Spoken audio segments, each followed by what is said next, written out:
El rebote del dólar ha pillado a muchos inversores de sorpresa. Se trata de lo que se llama una típica apuesta concentrada, crowded trade. ¿Qué significa esto? Un montón de inversores habían estado acumulando posiciones negativas contra el dólar, utilizando el dólar como fuente de financiación de sus apuestas, invirtiendo además apalancados. Pero claro, mucha gente piensa, pero bueno, ¿cómo corto del dólar, ¿no? Claro, ¿qué es lo que se utiliza para fuente de fondos? El Treasury Bill, lo que son los fondos que vienen de la deuda soberana. ¿Qué es lo que ha pasado en Estados Unidos? Varias cosas. Primero, la evidencia del empeoramiento fiscal de Japón y de la eurozona con la crisis de deuda de Francia y la crisis de deuda de Japón. No es tampoco ninguna sorpresa que ninguna de las dos economías hayan tomado medidas para realmente reducir sus gigantescos desequilibrios fiscales. Ante eso y la evidencia de la gigantesca cantidad de deuda ya comprometida pero no emitida todavía, lo que se llaman pasivos no financiados pero comprometidos de esas dos economías, Japón y la eurozona, inmediatamente muchos inversores han empezado a darse cuenta que a la vez en Estados Unidos la economía crecía más de lo esperado y además el déficit se reducía, es decir, los desequilibrios de exceso de oferta de dólares, que es oferta de deuda soberana, no eran tan graves como los de Japón o los de Reino Unido o Francia. ¿Qué es lo que encuentras entonces?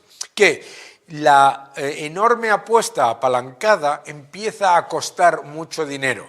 No solamente se ve los activos que habían financiado esa apuesta, ¿no?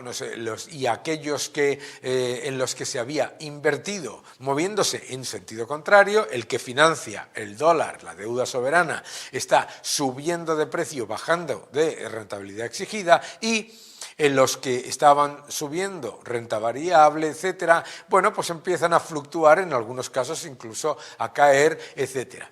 Eso es lo que ha llevado a un fuerte rebote del dólar, una apuesta muy concentrada, una expectativa excesivamente pesimista sobre Estados Unidos y curiosamente optimista sobre la eurozona y sobre Japón, y además una apuesta muy apalancada para financiar lo que son inversiones a otros activos que efectivamente tuvieron un buen comportamiento, pero después tocan techo y el coste de renovar las apuestas apalancadas se dispara.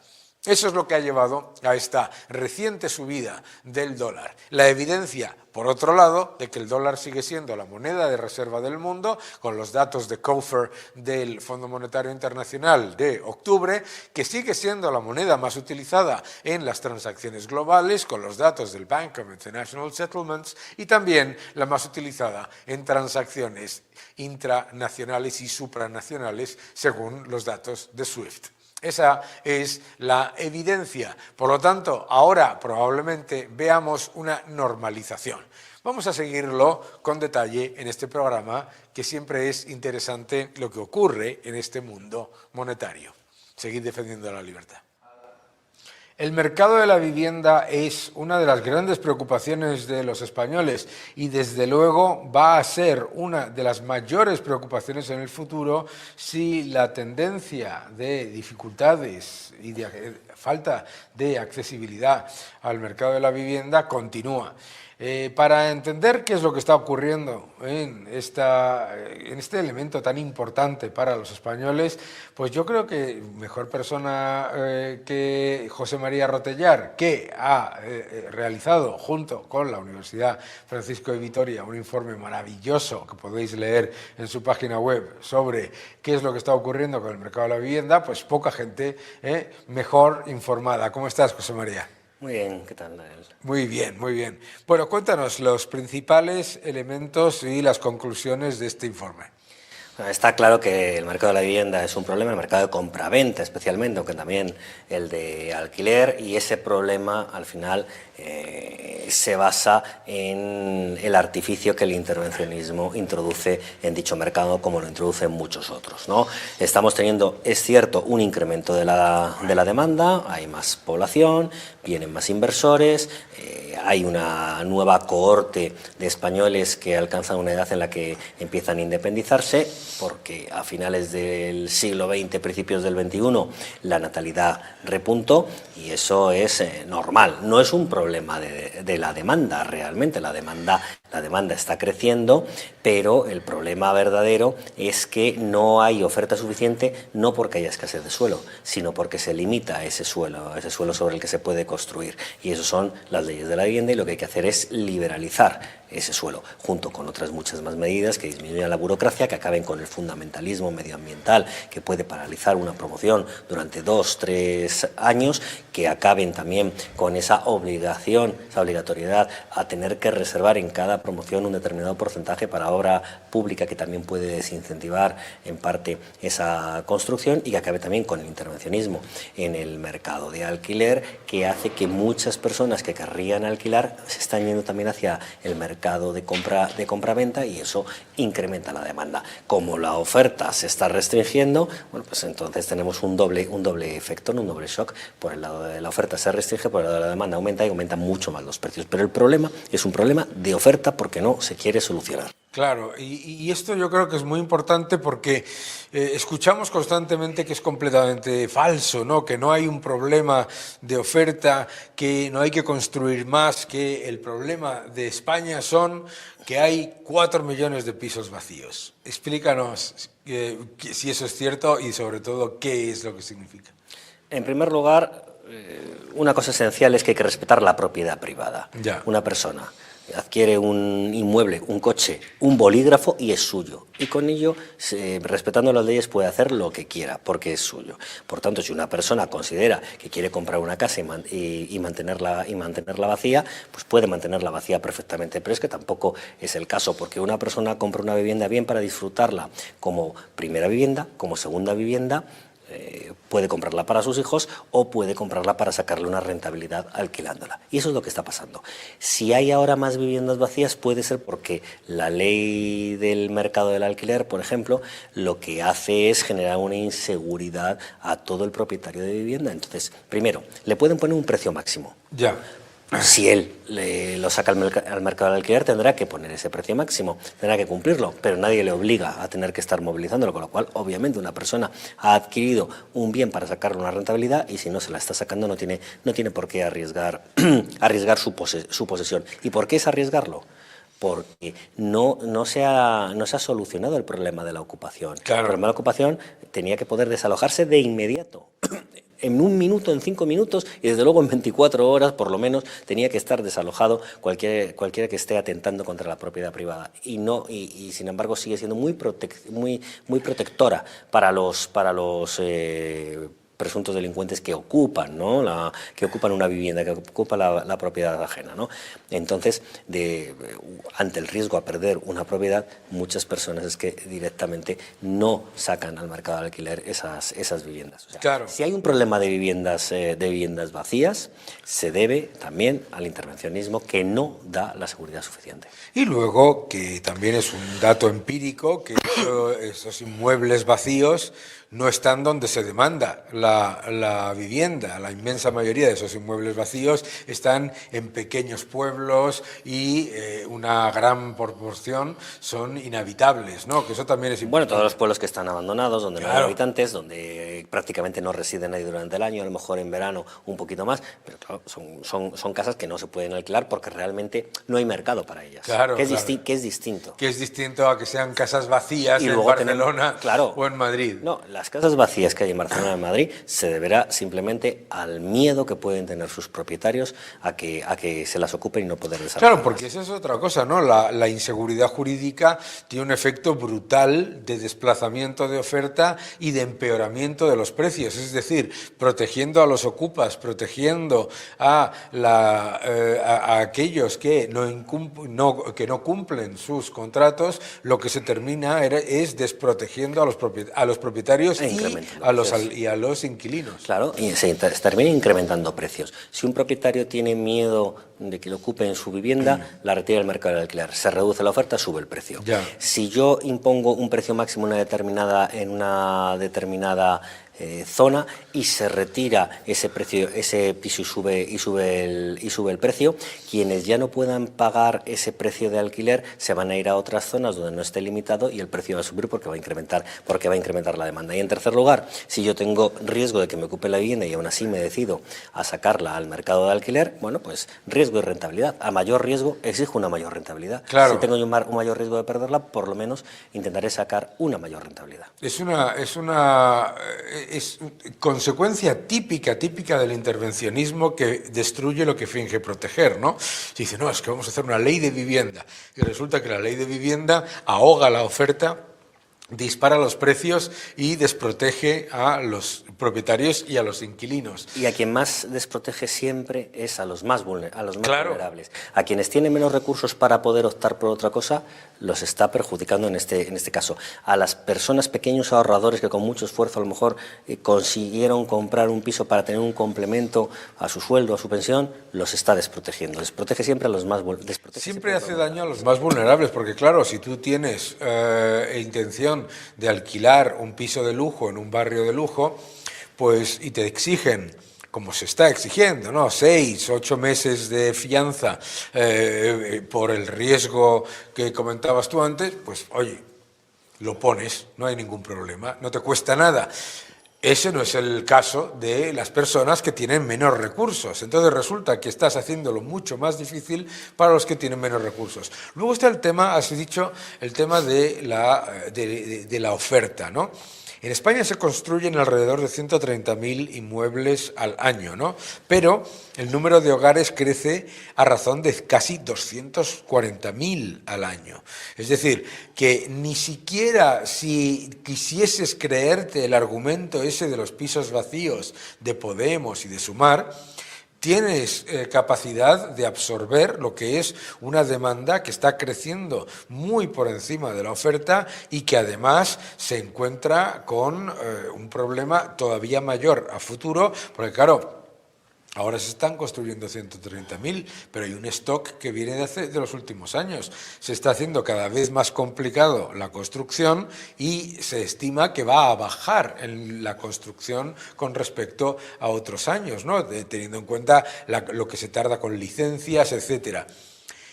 ¿Vosotros habéis visto esa tendencia de oferta versus demanda, cómo se mueve? Sí, la demanda está incrementándose de manera bastante fuerte, con bastante potencia, y la oferta, sin embargo, no hay suficiente oferta. Hay efectivamente un stock que procede hace unos años, que está saliendo al mercado, pero el ritmo de construcción está descendiendo, por tanto la oferta está debilitándose en su salida al mercado, en las viviendas que puede ofrecer al mercado, y son insuficientes para la demanda que hay.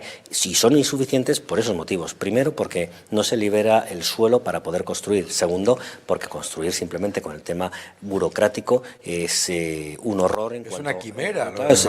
en cuanto a los tiempos; y tercero, porque con el fundamentalismo medioambiental cualquier pequeña protesta por cualquier cuestión puede retrasar una promoción 2-3 años, con lo cual también desincentiva mucho el negocio de la construcción y la promoción inmobiliaria. Y o se resuelve todo eso en su conjunto, o poco va a haber que hacer. Y después de que se resolviese todo eso, habría que bajar los impuestos de la vivienda. No antes, para evitar que se traslade la bajada de impuestos a los precios, tensaría más la demanda y no resolveríamos el problema, pero sí después, porque es también una tributación confiscatoria. Claro, porque ese es otro factor, ¿no? La vivienda cara y escasa es profundamente injusta porque hace ese enorme problema para los ciudadanos, pero por el otro lado también está generando unos recursos ingentes para las corporaciones locales, para las administraciones locales, para los gobiernos. ¿Qué es lo que se puede hacer, digamos, a corto plazo? ¿Cuáles son las medidas urgentes que se tienen que tomar en el mercado de la vivienda? Liberalizar el suelo. Ya. reducir al mínimo posible todo el procedimiento burocrático que haya. El mínimo es el mínimo, o sea, uno no puede estar 2 o 3 años para poder construir, ¿no? Para tener una licencia. Obviamente suavizar toda la protección medioambiental que hay. No es cuestión de estropear el medio ambiente, es cuestión de ser sensatos, porque claro, hay cuestiones que realmente no lo son y paralizan el mercado de la vivienda. Luego también lograr que nuestras propias inmobiliarias tengan un mayor músculo, un mayor peso, porque es como también los fondos van a poder entrar, no van a entrar a promociones pequeñitas, sino que van a entrar a grandes promociones, y se necesita ese impulso financiero para poder construir. Desde luego el asegurar que los ocupas van a ser desalojados de manera inminente para dar seguridad jurídica, dejar de intervenir en el mercado del alquiler, por supuesto también en el de compraventa, pero especialmente en el mercado del alquiler, que es el más intervenido ahora mismo, y posteriormente, después de todo eso, bajar los impuestos. Pero complicado, José María? O sea, fíjate la cantidad de cosas que estás diciendo concatenadas, que son urgentes, ¿de acuerdo? Es complicado, pero es que es un problema muy importante el que hay. Y que va a empeorar. Y que va a empeorar. Y entonces a todos esos jóvenes que no van a poder tener dónde vivir realmente, que se han formado y son profesionales claro, de un determinado nivel, van a serlo a lo largo de su carrera profesional, no van a tener dónde vivir. Pero otro de los elementos también es, digamos, de desincentivo político. Por ejemplo, si se libera suelo y los gobiernos están asustados de que se les acuse de promocionar o de promover una burbuja inmobiliaria, resulta que las licencias se siguen dando con cuentagotas. O sea, también no hay también un problema en los gobiernos locales que están asustados de que les pongan el San Benito de que está incentivando la construcción. Bueno, eso quizás a lo mejor se les pasa si no solucionan el problema y un día tienen a 300, 400, 500 mil, 1 millón de jóvenes llamando a su puerta, protestando, diciéndoles, preguntándoles, pidiéndoles explicaciones de por qué no liberan suelo cuando lo hay abundante y claro, se puede construir y ellos no pueden acceder al mercado de la vivienda. Claro, porque mucha gente dice, no, es que claro, ¿dónde vas a construir? ¿Dónde vas a construir? Hombre, pues el otro día lo explicaba yo, que en el sur de Madrid, según sales del centro de Madrid hacia Alcorcón, hay un espacio que es equivalente a todo Manhattan, pero no es equivalente a todo Manhattan aproximadamente, sino holgadamente, ¿de acuerdo? Que está completamente vacío, es un erial completamente, que no es que digas que sea un bosque maravilloso, no, sino que es literalmente, ¿no?, un descampado, sin ningún tipo de... Y como esas zonas hay muchas, eso es, de mayor o menor extensión, pero muchas. Pero muchas, porque además el otro día me preguntaron en la televisión y decían, ¿pero dónde vamos a construir? Y dice, pero si usted no tiene nada más que subirse a cualquiera de las 4 torres de la Castellana y mirar y que ve el final de Madrid. Claro. Si es que eso no te ocurre en ninguna ciudad de nuestro entorno. Claramente es un tema muy, muy, muy preocupante. ¿Algún factor que creas que nos hemos dejado en el tintero que merece la pena comentar? Básicamente, bueno, yo creo que quizás a lo mejor que no hayamos remarcado tanto, pero lo has hecho tú ahora, la voluntad política. Ya, yo veo que ese es el gran problema. Yo veo que en España se ha pasado de un exceso a principios de los años 2000, en los que era políticamente digamos, beneficioso el defender la construcción y poner grúas era algo que estaba visto bien, ahora lo contrario, ¿no? Entonces, sí, pero si nos damos cuenta, entonces la población aumentó de 39, 40 millones a 45 en esos entornos entre el año 99 y el año 2005, 2006, sí. y se construía mucho, se daba salida también. Tampoco mucho, tampoco mucho, pero porque, claro, mucha gente me dice, mucha gente de la izquierda dice lo siguiente, dice, No, en la burbuja inmobiliaria se construía mucho y subían los precios, y como no se construiría tanto. Claro, no, lo que había era mucha demanda y se canalizaba y se vendía. Eso es cierto, pero no. Se satisfacía la demanda en gran parte, pero de todas formas tampoco es que se hiciese de esto todo un terreno de construcción, ¿no? Pero si no hubiese decaído aquella ley de liberación del suelo de José María Aznar, eso sí que del gobierno de Aznar, eso sí que habría dado un impulso importante a la liberalización del suelo, que los intervencionistas siempre suelen decir, no, es que por culpa de esa ley los precios están caros. No, precisamente porque no dejaron que se aplicase esa ley, los precios pueden estar más caros porque no hay suelo suficiente. Si esa ley hubiese seguido adelante, se habría podido liberar mucho más suelo. Y nos encontramos ahora mismo en esa situación. Pero ahora, ¿qué pasa? Que decíamos, bueno, se construyó por lo menos a un ritmo mayor que el de ahora, cuando se pasó de 40 millones a 45 millones de habitantes. Pero es que ahora somos casi 50. Claro. Y el ritmo es mucho menor de construcción. Claro. Con lo cual está claro que la oferta... Claro, es que pensaron 130.000 nuevas viviendas construidas, 2 millones de nuevos habitantes en nuestro país y 240.000 nuevos hogares creados cada año. Es que la situación solamente va a empeorar. Y claro, el intervencionista siempre piensa que la razón por la que no funciona su intervención es porque no se ha intervenido demasiado. O sea que ese es el problema también, ¿no? Pues sí, ese es un verdadero problema.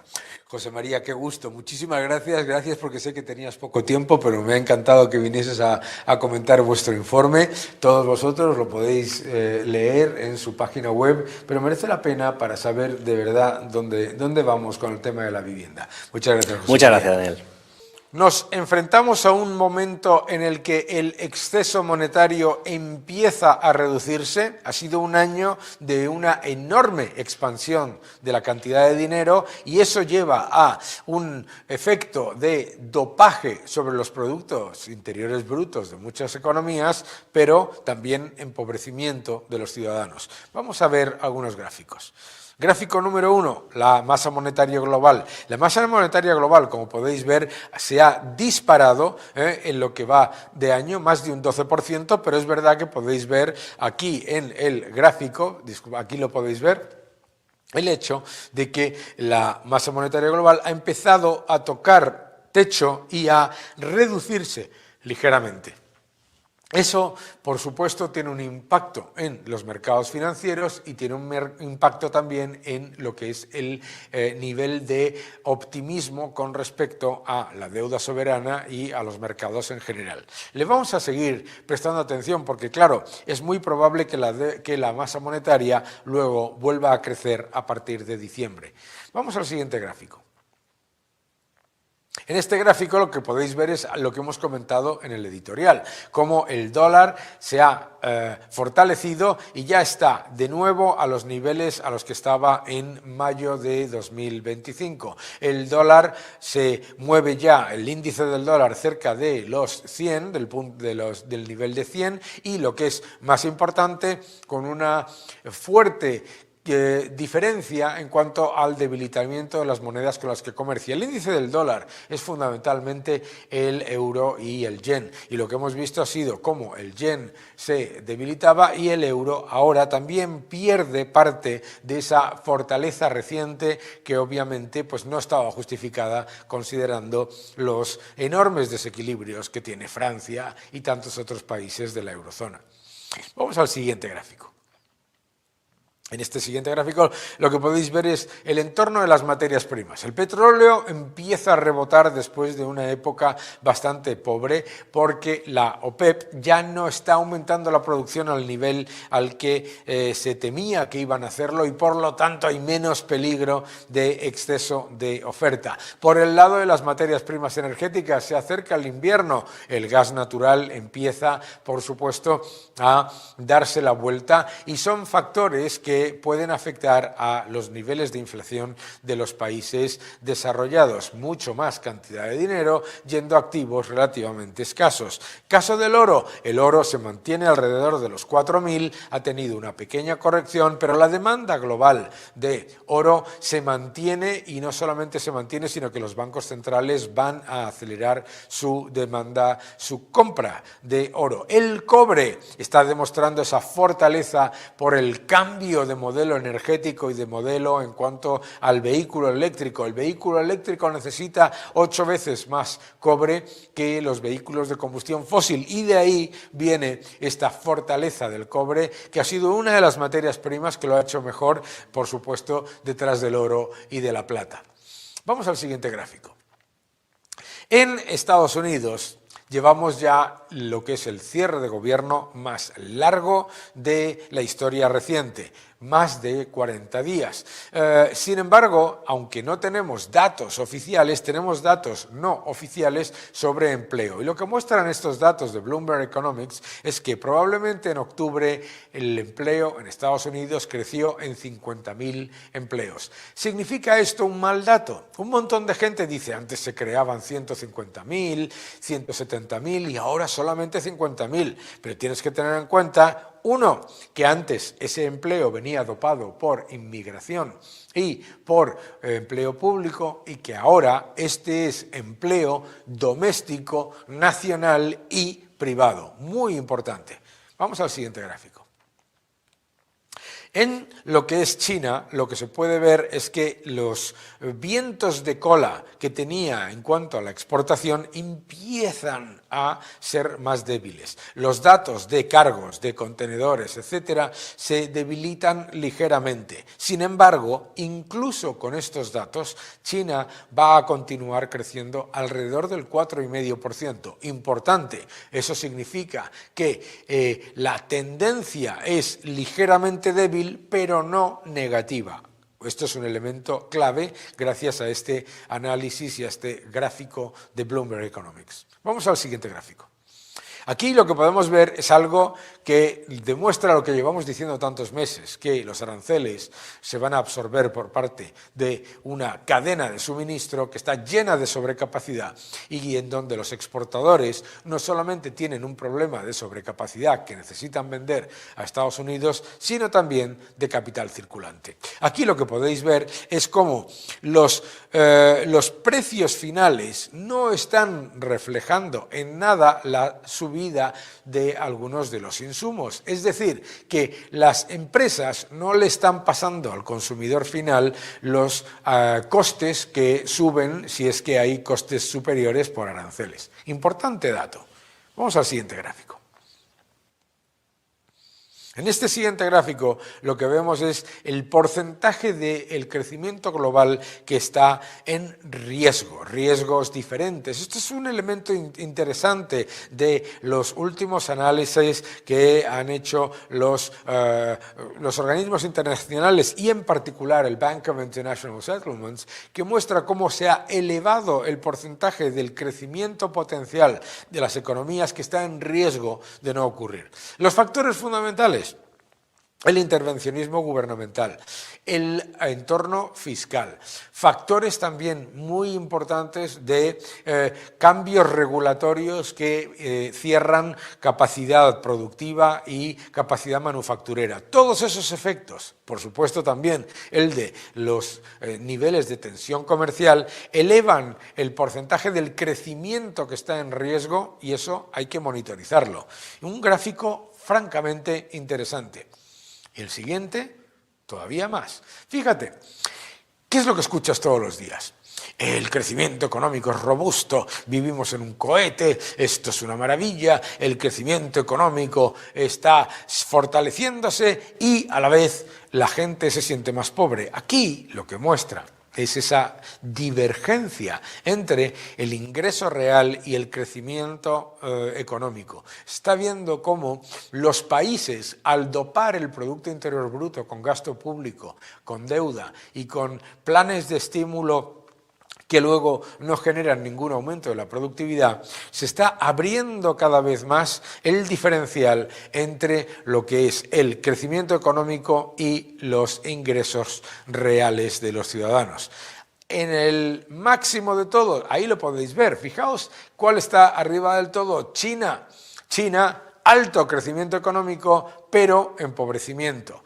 Y lo que podéis ver en los más bajos, en el caso de Europa, es que efectivamente ni crecimiento ni tampoco mejora de los ingresos reales. Esto es clave. Ingresos reales. ¿Por qué? Porque el inflacionismo siempre hace pobres a la gente. Es decir, lo que está ocurriendo es que los gobiernos, imprimiendo mucha más moneda y gastando mucho más, mantienen el Producto Interior Bruto relativamente sólido, pero a la vez empobrecen a los ciudadanos. Esa es la evidencia. Seguid defendiendo la libertad.